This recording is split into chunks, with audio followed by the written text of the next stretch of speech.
Je viens, Seigneur, tel que je suis. Je viens pour m'offrir, Seigneur, devant toi. Je m'approche. Tu as tracé le chemin, tu as ouvert le chemin pour que nous nous approchions de toi. Nous venons ce soir. Tu désires notre présence, Seigneur, auprès de toi. Et nous voulons que tu te réjouisses, Seigneur. À toi.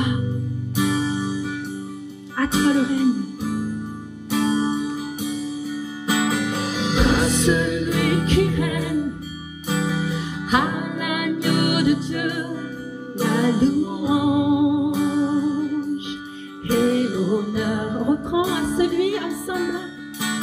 À celui qui règne, à l'agneau de Dieu, la louange et l'honneur.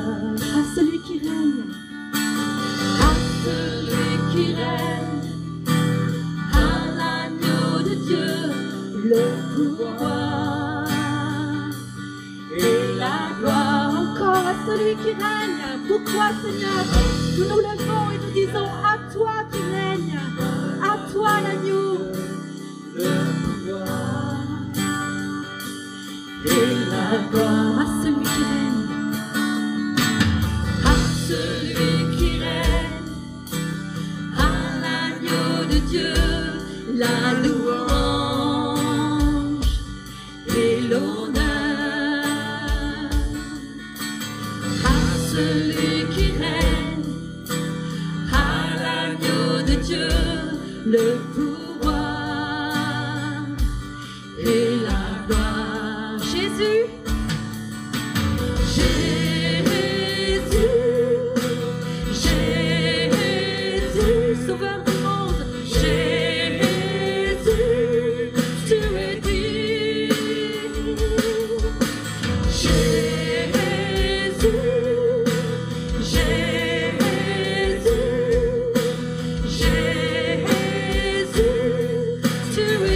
Jésus, tu es digne.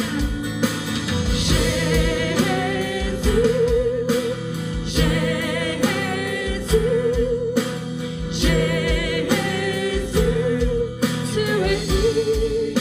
es digne.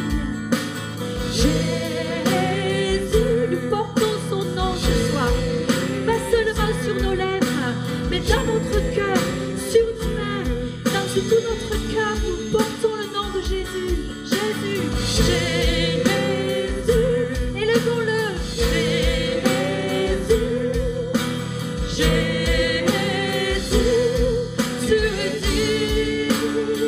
Oh Jésus, Jésus, Jésus,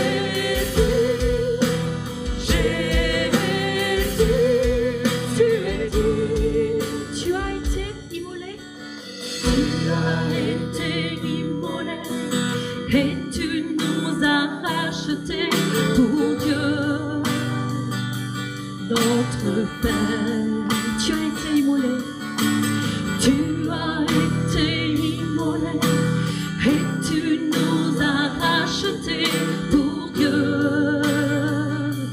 notre Père. Tu as fait de nous un royaume de sacrificateurs pour Dieu, notre Père. Tu as fait de nous un royaume de sacrificateurs pour Dieu, notre Père.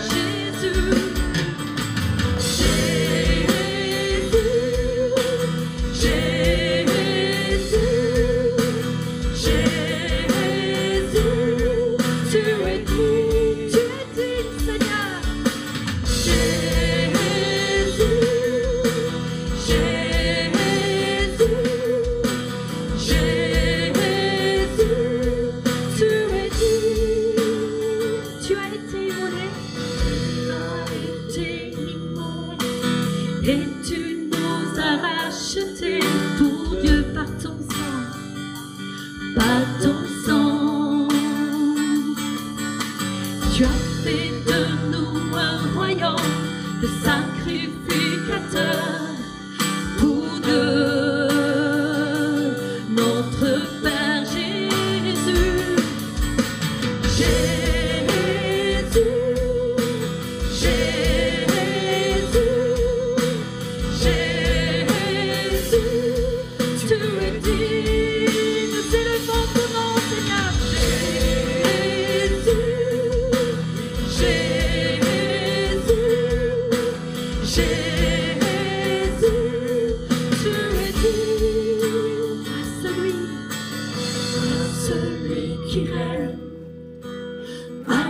l'agneau de Dieu, la louange et l'honneur à celui qui règne, à l'agneau de Dieu, le pouvoir et la gloire. Jésus, Jésus, Jésus, Jésus, tu es digne. Jésus, Jésus, Jésus, tu es digne. Tu es digne, tu es digne, tu es digne, tu es digne, tu es digne, tu es digne, tu es digne, le seul digne, Jésus.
Dites-le lui ce soir.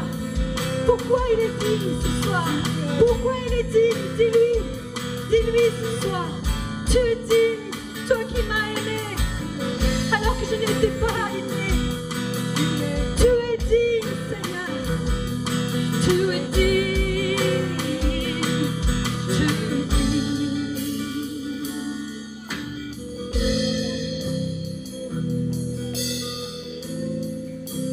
Alléluia. Est-ce qu'on peut, au-dedans de nous, ou alors à voix audible, ce qui est encore mieux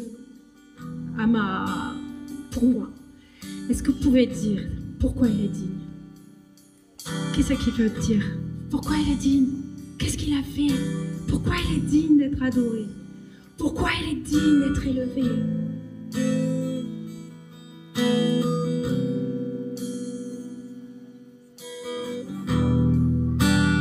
N'aie pas peur d'élever ta voix. Tu édifies aussi l'église quand tu parles, quand tu loues le Seigneur. Ayant tout créé, Jésus, tu t'es abaissé jusqu'à nous. Et tu as donné ta vie librement pour nous sauver. Tu es digne de notre amour, Seigneur. Digne. Jésus, tu étais obéissant jusqu'à la mort. Seigneur, tu es notre exemple, notre Seigneur, notre Sauveur, celui que nous voulons ressembler. Béni sois-tu, Seigneur. Digne Digne. Digne de régner au siècle des siècles, parce que tu as tout accompli. Oui, tu es digne de régner au siècle des siècles, parce que tu as tout accompli. Alléluia.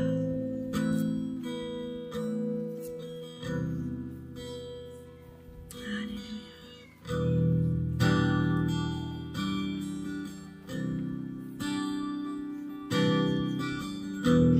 Qui entrera dans le lieu très saint? Amen. Qui portera son regard sur lui pour l'adorer,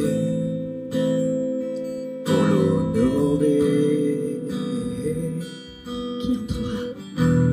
Qui entrera dans le lieu très saint? Entends cet appel ce soir. qui portera son regard sur lui pour l'adorer, pour l'honorer, qui réjouira le cœur, qui réjouira le cœur du Seigneur, qui lui offrira un chant d'amour, qui lui offrira un chant d'amour, pour l'aimer, le glorifier, qui entrera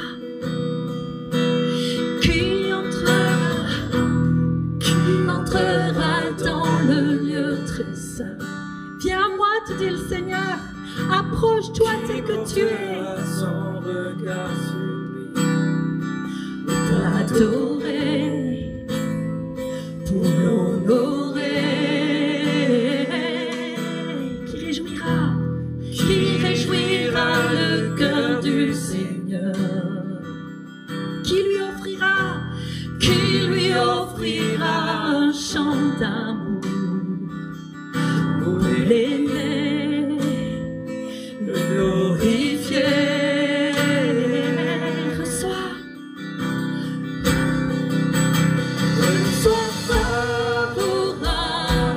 favorablement les paroles de ma bouche, les sentiments de mon cœur. Accepte l'offrande de ma vie. Viens remplir le vase que je suis. Reçois favorablement les paroles de ma bouche, les sentiments de mon cœur. Accepte l'offrande de ma vie. Viens remplir le vase que je suis. Qui recherchera sa main puissante, qui aura force et sagesse pour le servir, lui obéir, qui se lèvera pour le Seigneur, qui portera le flambeau de grâce pour guérir, restaurer. Reçois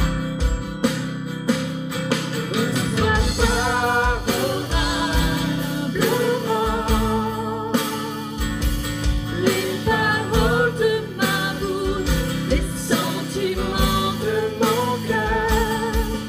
Accepte l'offrande de ma vie. Viens remplir le vase que je suis. Accepte l'offrande. Accepte l'offrande de ma vie. Viens remplir le vase que je suis. Seigneur, je t'offre en sacrifice Répondons au Seigneur ce soir. tout ce Que j'ai, ce que je suis. Seigneur, je t'offre. Seigneur, je t'offre en sacrifice tout ce que j'ai, ce que je suis. Tout ce que j'ai, ce que je suis. Seigneur, je t'offre. Seigneur, je t'offre en sacrifice tout ce que j'ai, ce que je suis. Accepte l'offrande.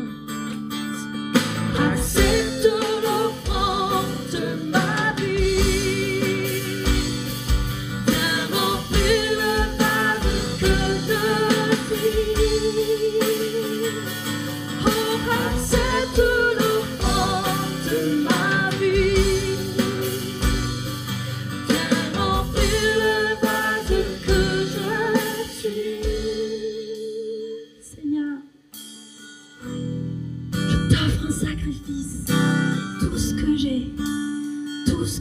suis. C'est toi qui m'as donné, Seigneur.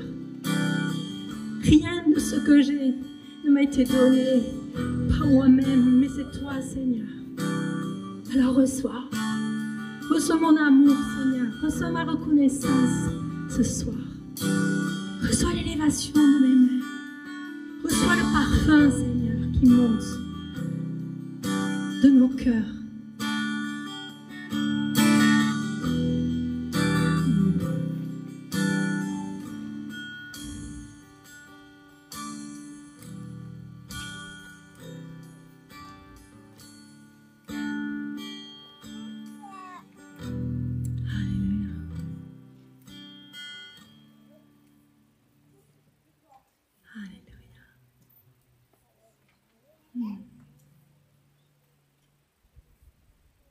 À toi, Seigneur.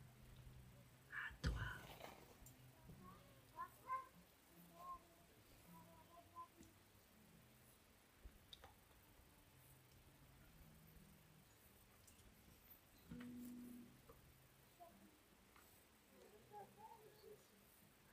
Alléluia.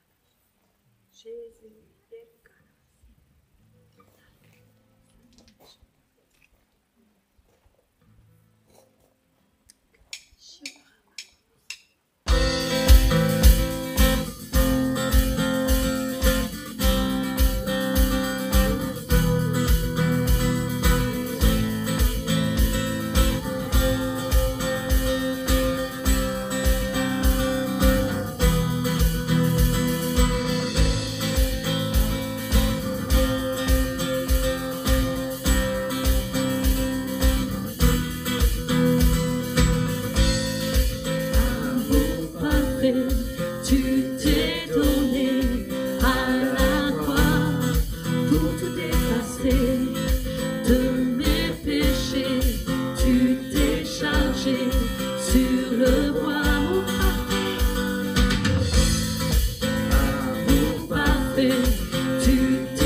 Cécile est venue me voir tout à l'heure par rapport au chant d'avant qui disait on est digne, enfin il est digne. Alors qu'on chantait ce chant-là, je réalisais, mais est-ce que chacun de vous réalise la grâce de Dieu? On est racheté. Alors que je nous regarde tous, je me dis, mais est-ce qu'on réalise qu'un jour, on sera tous ensemble à louer le Seigneur parce que notre cœur est pour le Père? Vous savez, si vous venez, vous avez fait des kilomètres, vous êtes là, c'est que vous avez vraiment un amour. Et quand on chante, la grâce justifie. Il n'y a pas de plus, quel que soit le petit péché, le grand péché, on s'en fiche. La grâce de Dieu est suffisante pour nous aimer, pour nous pardonner. Et moi, alors qu'on chante ce chant, j'aimerais que vous preniez conscience des paroles. Vous vous rendez compte de ce que vous êtes en train de dire? Ta grâce me suffit. Ta grâce m'a justifié, ta grâce m'a pardonné. Mais on devrait tous sauter en fait, on devrait tellement être dans la joie, c'est pas rester figé, on est gracié, on est enfant de Dieu. Alors reprenons ce chant, mais soyons heureux, vraiment soyons heureux.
Je peux m'approcher pour t'élever, libérer, tu m'as délivré. Je peux m'approcher pour t'exalter, oh, libérer, libérer. Je peux m'approcher pour t'élever, libérer, tu m'as libéré. Je peux m'approcher pour t'élever, libérer, libérer. Je peux m'approcher pour t'élever, plus de chaînes à mes pieds, plus de chaînes pour me braver, libérer, libérer, libérer. Je peux m'approcher pour t'élever, libérer, libérer. Je peux m'approcher pour t'exalter.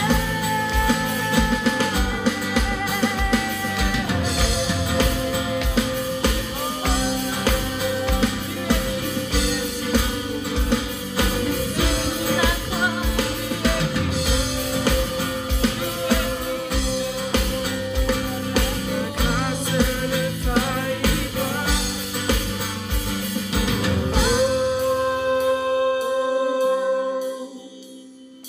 Merci pour la croix, ton amour pour moi. Oh, oh, oh.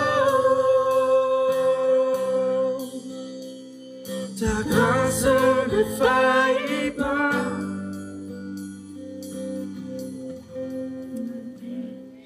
Amen. Merci. Merci Jésus.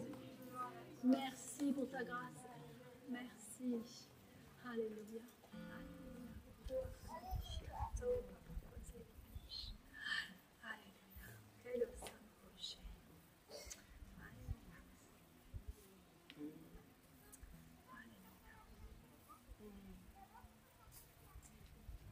Est-ce que quelqu'un, si Myriam tu permets, est-ce que quelqu'un aurait un témoignage de ce que Jésus a fait dans sa vie, peut-être sa conversion, justement par rapport à ce que nous chantons, qui nous a libérés, qui nous a pardonnés.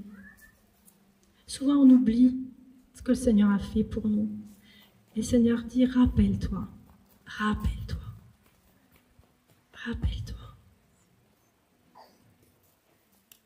Soyez pas timide. Vous êtes timide. Quelqu'un se souvient de ce que Jésus a fait quand il s'est donné à Jésus? Et il faudrait le partager. Oui, allez-y. Oh là là. Bon, mais c'est moi qui vais le faire. Ah non, Nadia, viens.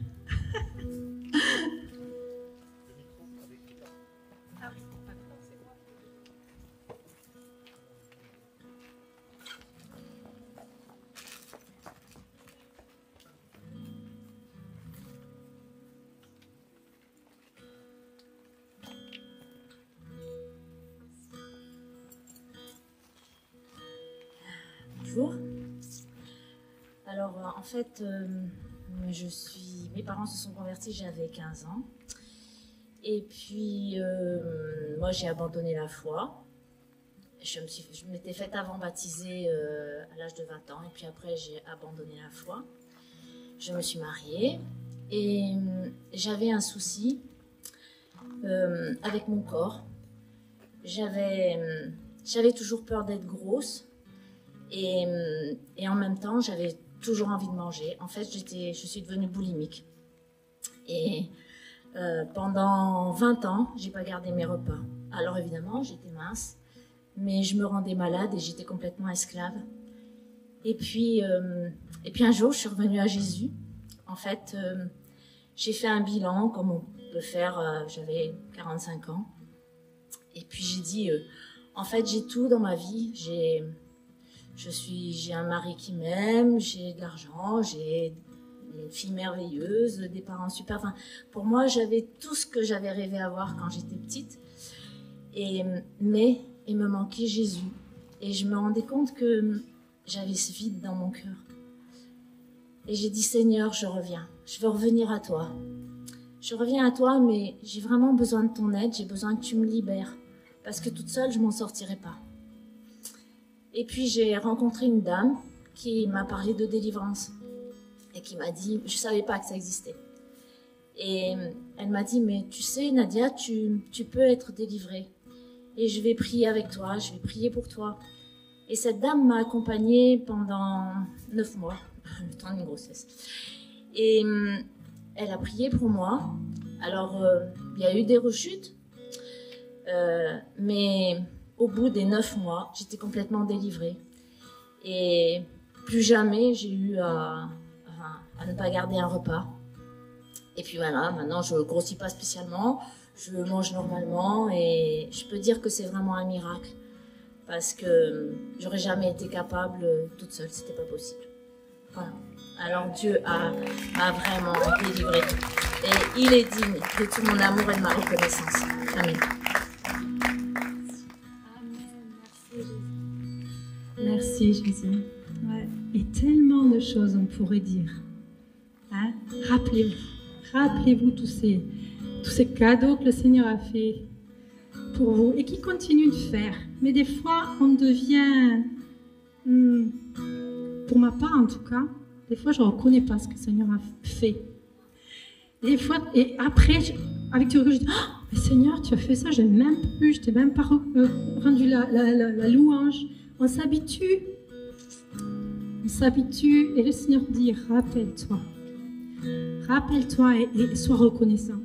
Sois reconnaissant. N'endurcis pas ton cœur, n'épaissis pas ton cœur. Sois reconnaissant comme un petit enfant qui découvre tout à nouveau les choses. Je voudrais encore vous inviter à vous approcher.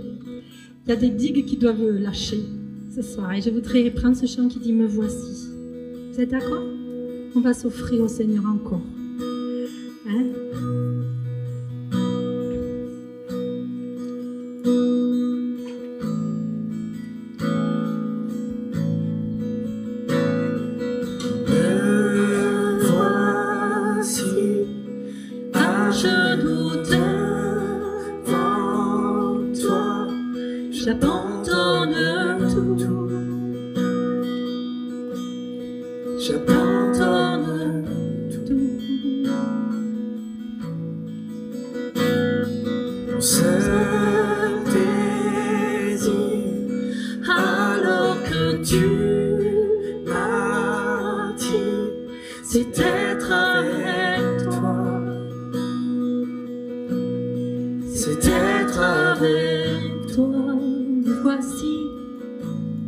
Avec nous.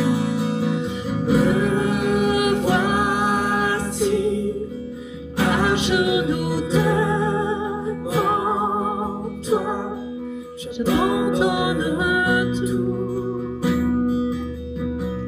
j'abandonne tout. Seul désir, alors que tu c'est d'être avec toi, c'est d'être avec toi. Je m'abandonne, je m'abandonne, je m'abandonne. Je veux te connaître plus, je veux te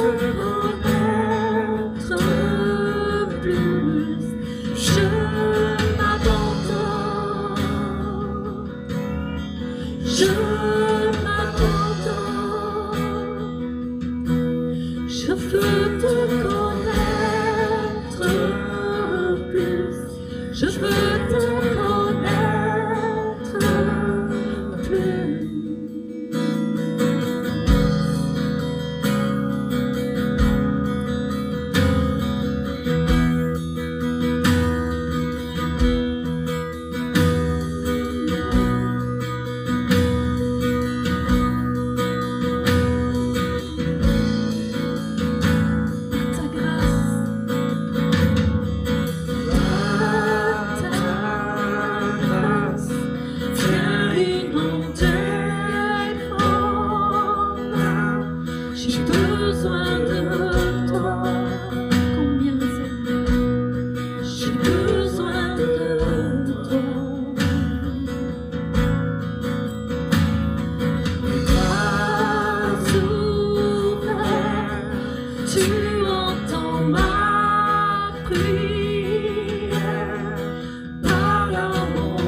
réveiller mon âme.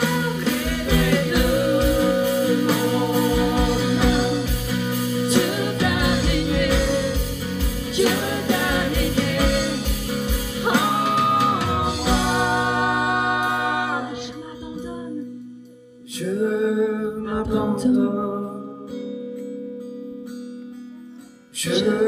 m'abandonne, toi, Seigneur.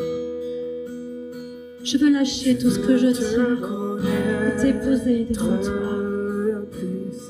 Je veux te connaître. Oh, je m'abandonne. Je m'abandonne. Je m'abandonne. Je veux te connaître plus. Je veux te connaître plus.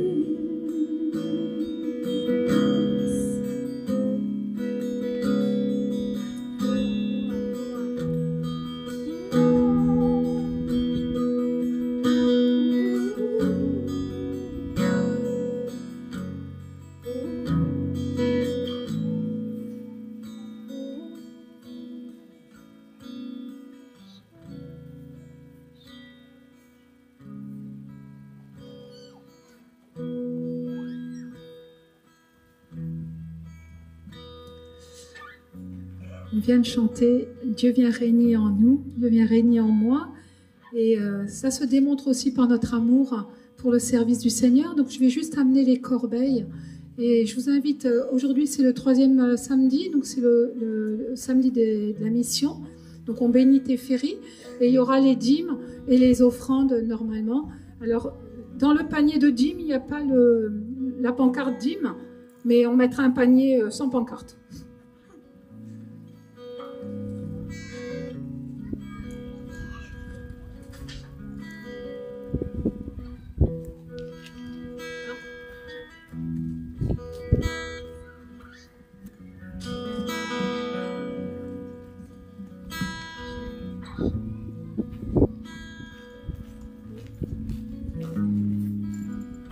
Levez-vous, hein, sans vous gêner. Donc il y a un panier là, celui-ci on va mettre les dîmes, là les offrandes et là c'est pour la mission. Merci. Au milieu c'est les dîmes.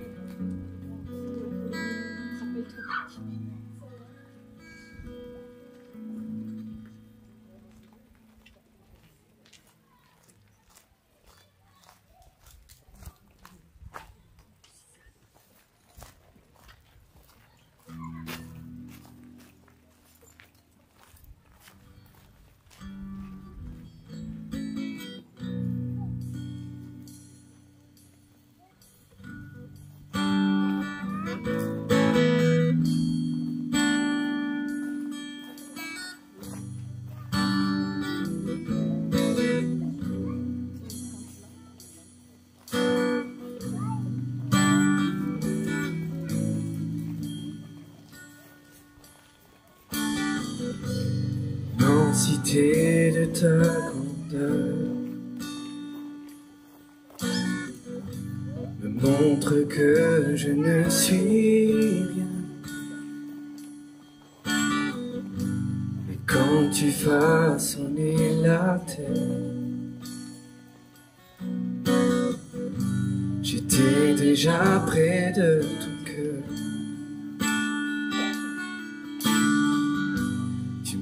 Mais avant que je sois,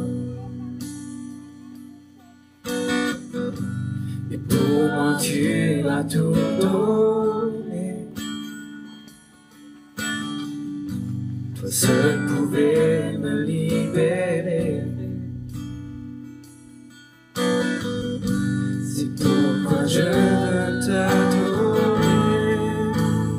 Toi seul est digne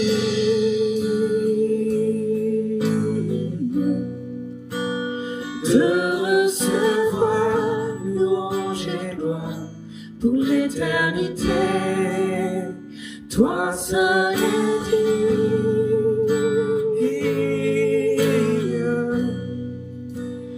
de recevoir louange et gloire pour l'éternité.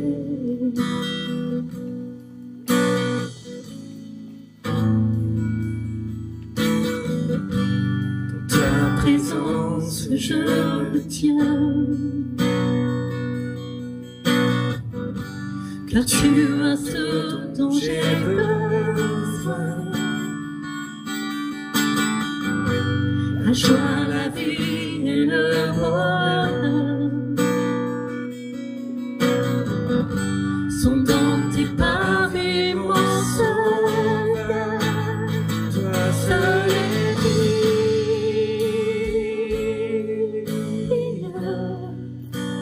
de recevoir louange et gloire pour l'éternité. Toi seul est digne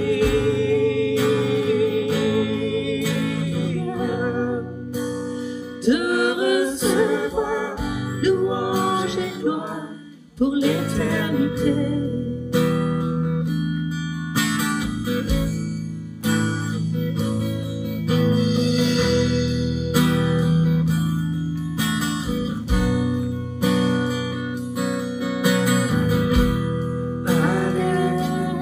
Alléluia. Oui, alléluia.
Pour l'éternité.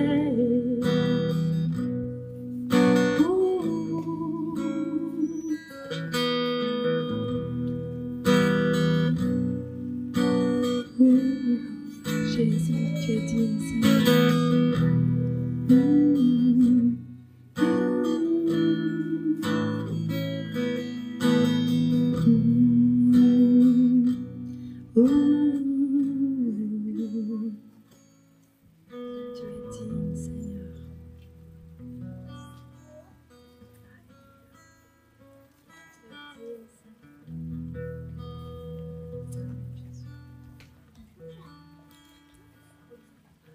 Un grand merci à la louange. C'était vraiment un moment de qualité. Oui, il est digne de recevoir toute notre louange. Oui, on peut acclamer le Seigneur et acclamer nos musiciens. Merci. Roberto? Et ben voilà, c'est encore des Tortorelli, donc encore un Tortorelli. Ouais.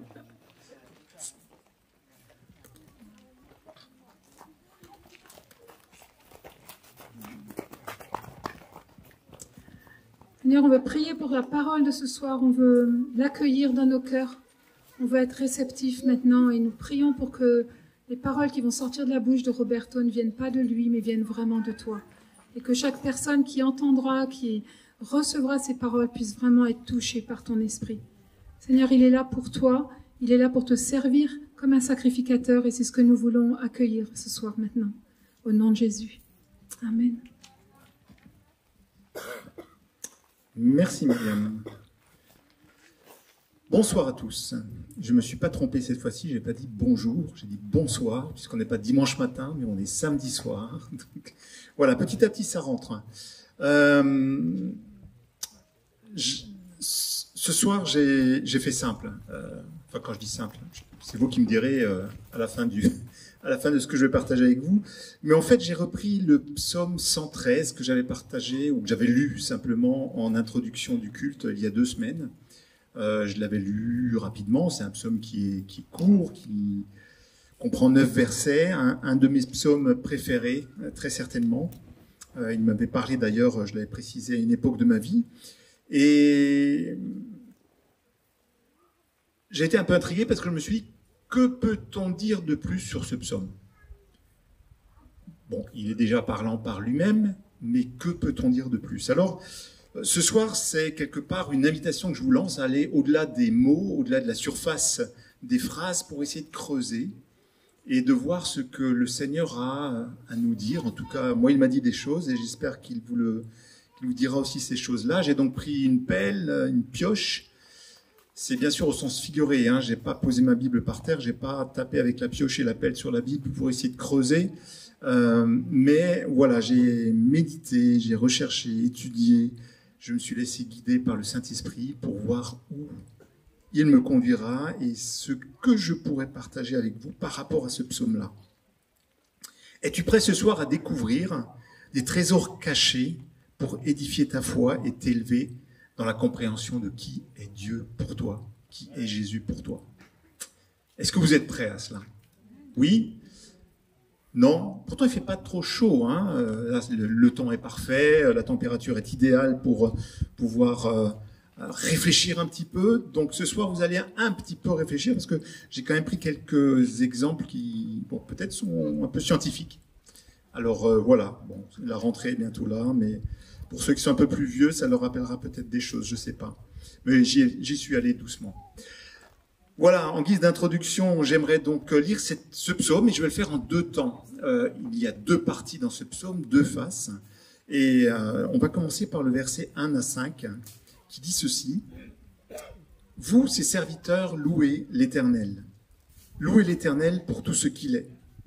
Que l'Éternel soit loué, dès maintenant et à toujours, de l'Orient jusqu'à l'Occident, que l'Éternel soit loué. L'Éternel est élevé au-dessus de tous les peuples. Sa gloire est plus haute que le ciel. Qui est comparable à l'Éternel, notre Dieu? Il a sa demeure dans les lieux très hauts.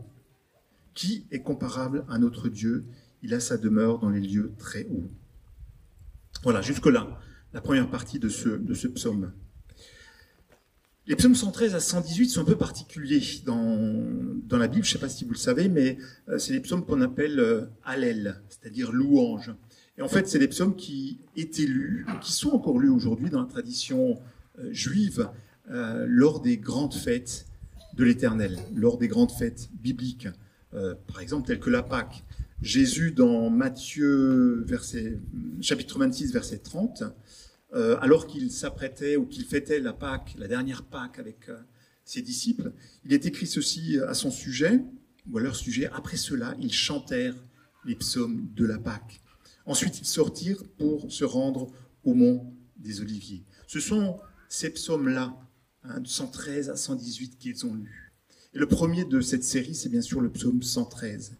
Et le premier mot de ce psaume 113, pour ceux qui ont la Bible avec eux, c'est quoi? Voilà, louer l'Éternel. En hébreu, Alléluia. J'ai entendu ce terme-là. Ce soir, je me disais qu'en fait, on ne l'entendait pas très souvent, plus très souvent. Mais voilà, Marie-Laurence l'a prononcé. Alléluia, ce qui veut dire louer l'Éternel. Et le premier mot de ce psaume commence avec cela. Et lors des fêtes, des grandes fêtes en Israël, eh bien, les gens étaient encouragés à louer l'Éternel. Et ce verset s'adresse aux serviteurs de l'Éternel. Je pourrais simplement déjà m'arrêter là, mais je ne vais pas le faire en termes de réflexion ou de partage ce soir sur cette phrase-là. Louez l'Éternel, vous, les serviteurs de l'Éternel. Et je peux me poser une question, et je la pose d'abord à moi. Qui est-ce que je sers? Je te la pose. Qui est-ce que tu sers aujourd'hui? Sers-tu la bonne personne? Toi-même ou le Dieu de Jésus-Christ? Parce qu'on peut se servir soi-même. Et le premier verset est vraiment une invitation. Peut-être même plus qu'une invitation, c'est une exhortation, un ordre. Louer l'Éternel. Et c'est étonnant parce que je pourrais dire aujourd'hui, bon, c'est difficile parce qu'on peut être fatigué, parce qu'on a des soucis, parce que... Mais déjà à l'époque, je pense que c'était le cas. Le psalmiste essaie de tirer les gens vers le Dieu, vers leur Dieu, vers l'Éternel, et de tirer un petit peu, comme a essayé de le faire Marie-Laure ce soir, la louange de nos bouches. Je ne sais pas si elle a réussi. Bon, vous me direz après, mais en tout cas... Alors certains diront un peu, mais moi la louange, elle est dans mon cœur. Et moi je pourrais dire, en tant qu'Alsacien, elle est dans mon cœur, elle n'est pas expressive. Voilà, plutôt un peu sobre. Mais en tout cas, il y a une réelle difficulté. On n'a pas toujours envie de louer l'Éternel. Et puis, les qualificatifs viennent peut-être difficilement de nos bouches, sortent difficilement. Parfois, ils sortent, et c'est plutôt de nos têtes qu'ils viennent que de nos cœurs. La question est peut-être celle-là. Connais-tu celui que tu appelles l'Éternel? Ou connais-tu celui que tu appelles ton Dieu? Louez-le pour qui il est. C'est la recette du psalmiste. Il nous encourage à le louer pour qui il est. Je ne sais pas louer Dieu, mais loue-le pour qui il est. Et donc la question se pose, mais qui est-il? Savons-nous qui il est? Et nous avons peut-être des réponses très rapides à cela. Ah, il est mon refuge, il est mon berger, il est ma forteresse, il est mon bouclier, il est... C'est vrai, je ne peux pas dire le contraire. Mais il y a un mot qui revient dans toutes ces phrases, c'est mon. Mon refuge, mon bouclier. Alors derrière ça, il peut y avoir un aspect affectueux quelque part. Mais le regard, lorsque l'on dit ça, est sur nous. Il est sur moi. Et ce que le psalmiste essaie de faire dans les 5 versets qu'on vient de lire, c'est de détourner nos regards de nous pour les tourner en haut, vers le ciel. Quand vous voyez la progression de ce qu'il dit dans les 5 versets, il essaye d'élever nos regards vers les hauteurs et vers l'Éternel, le Dieu des cieux. Parfois, nous sommes vraiment les pieds sur terre et nous avons du mal à aller ou à regarder au-delà de notre horizon, qui est parfois très limité. Alors, tournons nos regards vers l'Éternel, levons nos regards vers lui et disons-lui « Alléluia ». Louons l'Éternel, louez l'Éternel. Il a sa demeure dans les lieux très hauts. Il dit qu'il est élevé sur tous les peuples et sa gloire est plus haute que le ciel. Et puis, au verset 4, on rajoute, il a sa demeure dans les lieux très hauts. Qu'est-ce que ça veut dire tout ça? D'abord que il est plus haut que le ciel d'azur qui est sur nos têtes. Il est plus haut que ce ciel-là que l'on voit. Et puis, il rajoute que sa demeure est dans les lieux très hauts, au-delà du cosmos, au-delà du ciel que nous voyons. L'apôtre Paul parlait d'un 3e ciel. Il a été ravi au 3e ciel. Vous lisez ça dans 2 Corinthiens 2:12, et une très ancienne tradition juive dit qu'il y aurait 7 cieux et que Dieu les a tous créés. Et le 7e ciel, c'est là où siège Dieu, où son trône est. C'est le niveau le plus haut, c'est l'altitude spirituelle la plus haute, et Dieu est là sur son trône. Ésaïe dit, car voici ce que dit le Dieu très élevé qui demeure éternellement et qui s'appelle le Saint, j'habite dans un lieu très haut et saint. Alors quand le psalmiste nous dit, levez vos têtes, regardez dans le ciel, cherchez à voir l'Éternel, le très haut, c'est chercher à voir aussi sa gloire, la gloire de son trône. Louer l'Éternel pour tout ce qu'il est, c'est ça. Mais pourrions-nous supporter une telle gloire? Pourrions-nous supporter le poids de cela gloire? Et celle-ci est vraiment insoutenable, et nous le savons. Et le prophète Ésaïe encore dit « Qui pourra séjourner auprès des brasiers de l'Éternel ?» Donc, cette gloire de Dieu, c'est ce que nous sommes appelés aussi à regarder et à considérer, pour voir et découvrir sa grandeur, pour la faire nôtre, et pour que notre louange s'appuie sur cette gloire-là. Et lorsque l'on a levé nos regards et que l'on monte ainsi vers le trône de Dieu, quelque part, on en arrive à considérer que Dieu est inaccessible. Je ne peux séjourner en sa présence. Peux-tu essayer d'imaginer même un instant cette gloire-là? Imaginons que ce soit notre dernier souffle, notre dernière seconde, et tout à coup nous basculons dans un autre monde, dans une autre dimension, nous basculons au ciel, dans sa présence, et là nous découvrons le trône de Dieu, sa gloire, les anges qui sont autour, la louange qui est prononcée, une lumière inaccessible qui ne peut être décrite. Comment serions-nous? Comment pouvoir aussi saisir et comprendre cela? Et dans la Bible, il y a des théophanies, c'est pas un gros mot, c'est simplement des apparitions de la gloire de l'Éternel. Il n'y en a pas beaucoup, il y en a 2 ou peut-être 3 qui sont décrites. Elles se trouvent dans Ézéchiel chapitre 1, Apocalypse chapitre 4, si vous voulez les lire et les regarder. Si vous les lisez, ou ceux qui les connaissent, ces descriptions-là de l'apparition de la gloire de Dieu paraissent tellement incompréhensibles et bizarres, au point que l'on pourrait presque dire, notamment pour Ézéchiel, mais qu'est-ce que l'écrivain a fumé avant d'écrire ces paroles-là, franchement? Et ça s'explique. Ça s'explique parce qu'il a été projeté dans un monde qui est surnaturel, et il a essayé de décrire des choses indescriptibles avec des mots d'un monde naturel. Il ne pouvait pas faire autrement, mais il voulait quand même partager cette vision-là.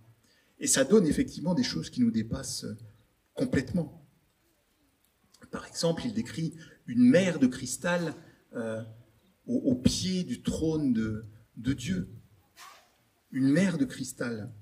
Moïse disait dans le chapitre 24, puisqu'il avait entrevu cela aussi, il était monté avec les 70 anciens sur la montagne où l'Éternel était descendu. Il y avait des tremblements de terre, il y avait de la fumée, c'était comme un volcan presque. Il y avait des éclairs. Sous ses pieds s'étendait comme une plateforme de saphir ayant la pureté du ciel. Dans Apocalypse 4:6, devant le trône s'étendait comme une mer de verre transparente comme du cristal.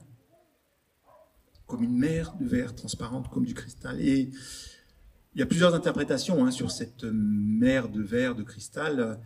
Et il y en a une dernièrement, j'ai découvert l'année dernière, en rencontrant une personne ici, lors du Connect Café, une personne qui était passionnée d'astrophysique, et qui est la mère de Dan, qui n'est pas là aujourd'hui, mais avec qui on avait un peu échangé.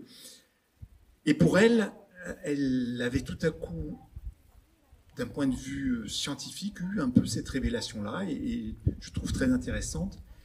Je ne sais pas s'il y en a qui sont allés, c'est le musée de l'espace à Toulouse, c'est ça, où il y a la fusée Ariane à l'extérieur, etc. Si vous allez à l'extérieur, vous vous promenez, il y a un parcours où vous commencez à marcher et vous avez la Terre. Et puis vous marchez encore un peu et puis on vous donne une distance et là vous avez les planètes qui sont à telle distance de la Terre. Et puis vous continuez et puis vous avez la galaxie. Puis vous continuez, vous avez l'ensemble de la Voie lactée. Et puis vous continuez, et etc. Et à la fin, en fait, on vous présente tout un maillage, un tissu de galaxies, de lumière, d'étoiles, de couleurs plus fantastiques les unes des autres. Ceux qui font de l'astronomie, qui un jour essaient de regarder dans des télescopes puissants, savent de quoi je parle. Et pour elle, c'était notre monde, c'était l'univers. Dieu était en dehors de cet univers-là. Et sa grandeur faisait que, étant le créateur de toutes choses, il voyait à ses pieds, ou il avait à ses pieds tout cet univers-là. Et j'adhère vraiment à cette... Si j'imagine Dieu grand, puissant, créateur de toutes choses, je le vois bien comme cela, hors de l'espace et hors du temps. Et c'est quelque chose qui m'avait vraiment, vraiment marqué. Alors, quand on dit ça, effectivement, pour nous, il est complètement inaccessible. Comment pourrais-je, moi, subsister, me tenir devant ce Dieu créateur, moi qui suis fait de chair et de sang, moi qui suis poussière et qui retournera à la poussière? C'est la question qu'on peut se poser. Et c'est là qu'intervient la deuxième partie du psaume, que je vais lire maintenant. Si les pages tiennent en place, voilà. Je reprends le verset 5. « Qui est comparable à l'Éternel notre Dieu? Il a sa demeure dans les lieux très hauts, mais il s'abaisse pour voir le ciel et la terre. Il arrache à la poussière l'homme misérable, il relève l'indigent et le tire de la boue pour le faire s'asseoir parmi les notables de son peuple. Il installe en sa maison la femme stérile et elle y connaît la joie d'être mère de nombreux enfants. Louez l'Éternel. Alléluia. » C'est ce que dit le psalmiste. Mais, un petit mot. Alors, je vais essayer je m'étais dit, dans ma tête, je vais faire une analogie. Un petit pas pour l'homme, mais un grand pas pour l'humanité. Un petit mot pour l'homme, le mais un grand mot pour l'humanité dans la Bible. Et j'affectionne beaucoup ces mais. Il y en a quelques-uns qui sont vraiment extraordinaires et qui marquent, un peu comme les charnières d'une porte, un changement de situation. Ce sont un peu comme les gonds d'une porte. Nous sommes devant cette porte-là et nous venons de lire la première partie du psaume et comment je fais? Il est inaccessible. Et puis, tout à coup, mais les gonds font tourner la porte et on entre dans une autre pièce, dans une autre perspective, dans une autre situation, dans une autre révélation. Et là, l'espoir renaît. Il y a par exemple le mais de la Genèse, avec Noé. Dieu est prêt à détruire l'humanité, faire tomber le déluge, et puis tout à coup on lit, mais Noé trouva grâce aux yeux de Dieu. Et puis il y a ce mais magnifique dans Éphésiens 3. Nous aussi, nous faisions partie autrefois de ces hommes. Nous vivions selon nos désirs d'hommes, livrés à eux-mêmes, ou charnels. Et nous accomplissions tout ce que notre corps et notre esprit nous poussaient à faire. Nous étions par nature destinés à subir la colère de Dieu, comme le reste des hommes. Mais Dieu est riche en bonté. Aussi, à cause du grand amour dont il nous a aimés, alors que nous étions spirituellement morts à cause de nos fautes, il nous fait revivre les uns et les autres avec le Christ. C'est par grâce que nous sommes sauvés. Amen. Et qui dans la première partie, on parle de la nature de Dieu. Dans la deuxième partie, est dévoilé le cœur de Dieu. Un Dieu infini, inaccessible, mais avec un cœur plein de compassion et d'amour pour celui qui l'a créé. Et si nous ne pouvons accéder à sa présence, si nous pouvons le connaître, parce que notre nature est pécheresse, et puis nous sommes des personnes en condition physique, donc dans un monde et dans une dimension complètement inaccessible par rapport à ce que Dieu, là où est Dieu actuellement, eh bien c'est Dieu qui a fait le pas vers nous. Il s'abaisse et il descend vers nous. Il descend, il regarde le ciel et la terre, et il descend encore, et il ne va pas s'intéresser, il ne vient pas pour les rois, il ne vient pas pour les hauts dignitaires de ce monde, il ne vient pas pour les puissants, mais son regard se porte sur le malheureux, sur la délaissée, sur l'orphelin, la veuve, ou celui ou celle qui ont faim de justice et soif de vérité. Qui est-il, ce Dieu? Eh bien, c'est le Dieu qui n'est pas indifférent à notre misère et qui tend la main à celui qui est dans la boue et la poussière, comme nous venons de le lire, qui tend la main à celui qui est à terre et il va le relever, il va le restaurer dans sa dignité d'homme et le faire asseoir avec les notables du pays. Voilà le cœur de Dieu. Quelle perspective, hein? Et plusieurs parmi nous l'ont vécu. On n'a pas demandé des témoignages. Nadia est venue parler de ce que Dieu avait fait dans sa vie. C'est ça. Il nous relève, il nous restaure. Et si on regarde les mots hébreux, par exemple le mot qui est utilisé pour misérable ou indigent, il y a un sens très large. Il ne signifie pas que ça, il signifie le faible. Il signifie socialement sans importance, maigre, déprimé, sans défense. Toutes ces situations-là qui peuvent nous toucher, et qui sont des situations terribles. Le mot qui est utilisé pour la boue signifie aussi tas d'ordures ou fumier. Il vient jusque dans mon fumier me relever et me faire tenir parmi les notables du pays. La poussière dont il est question ici, c'est une métaphore aussi dans d'autres passages de la Bible pour la tombe. J'étais au bord de la mort, j'allais mourir. Il est venu et il m'a relevé. Et quand on parle des notables du pays, le terme qui est utilisé là signifie aussi généreux. Il me fait asseoir parmi les généreux du pays. Waouh! J'aurais pu être plein d'amertume peut-être, parce que j'étais dans une situation où j'étais en opposition, où on me faisait du mal. Et j'aurais pu être aigri. Non, je deviens généreux. Cet amour que je reçois vient du Père. Mon cœur devient le cœur du Père et je le manifeste dans ce monde, autour de moi. Qui est-il ce Dieu qui descend et s'abaisse? Il est celui qui n'est pas indifférent à la souffrance de la femme stérile. Et la stérilité dans les temps anciens était perçue un peu comme une malédiction, voire même comme une punition. Pourquoi? Tout simplement parce que Dieu avait dit « soyez féconds ». Et la femme stérile ne pouvait pas avoir cette bénédiction-là. Et c'était pas normal, on comprenait pas pourquoi. Et c'était pour elle souvent l'occasion de moqueries. On a l'histoire d'Anne, la mère de Samuel, du prophète Samuel. Ça allait parfois jusqu'au rejet, voire jusqu'à l'exclusion sociale. Ça produisait une souffrance dans la vie de la femme stérile. Dieu est celui qui va lui tendre la main dans sa situation et la faire habiter dans sa maison à lui. Sa maison à lui. Il change sa stérilité en fertilité. Et elle connaît la joie d'être mère de nombreux enfants. Elle trouve dans ce lieu notamment cette joie-là, mais aussi un refuge précieux. La seconde partie du psaume parle là vraiment de restauration, de rétablissement, d'être relevé, quelle que soit la situation dans laquelle on se trouve.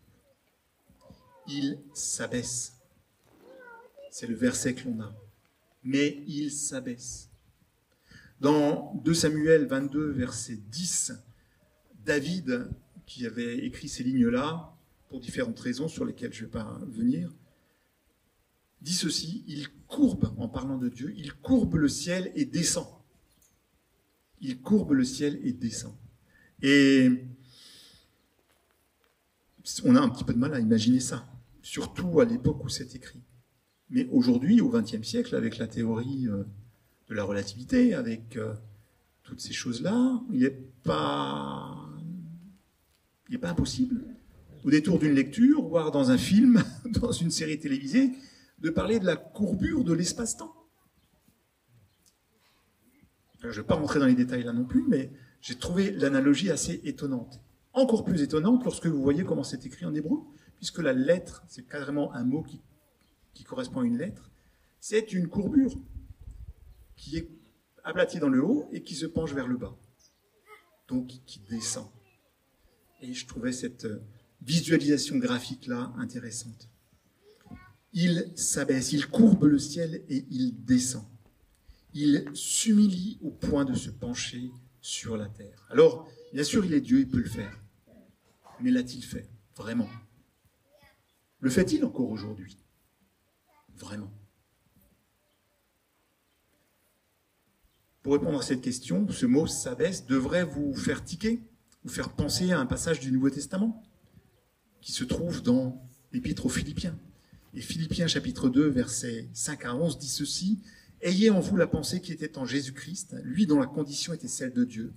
Il n'a pas estimé comme une proie à arracher d'être égal avec Dieu, mais il s'est dépouillé lui-même, prenant la condition d'esclave, en devenant semblable aux hommes.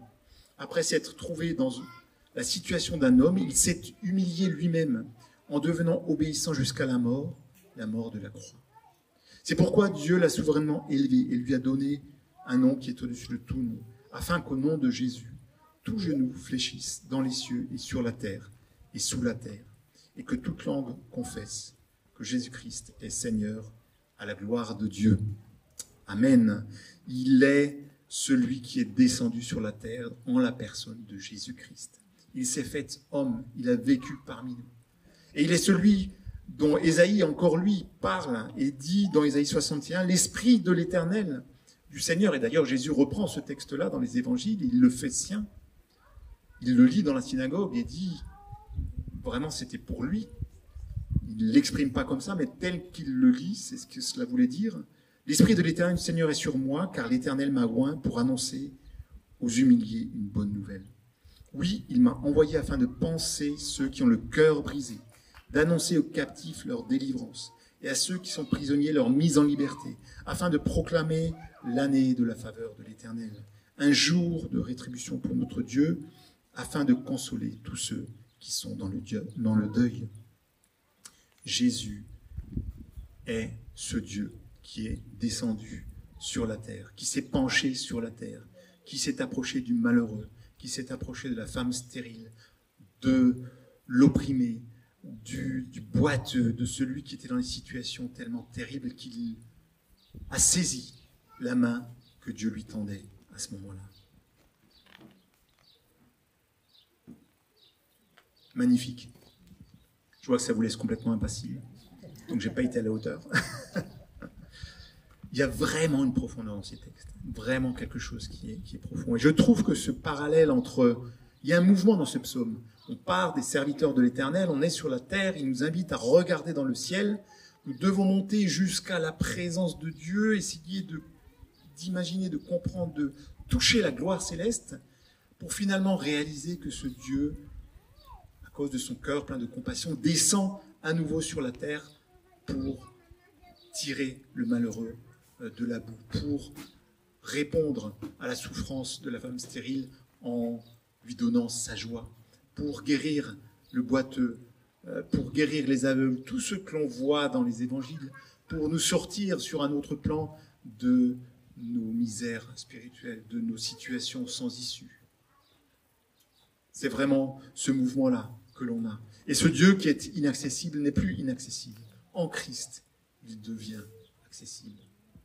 Et je vous encourage à aller plus loin que simplement Jésus-Christ.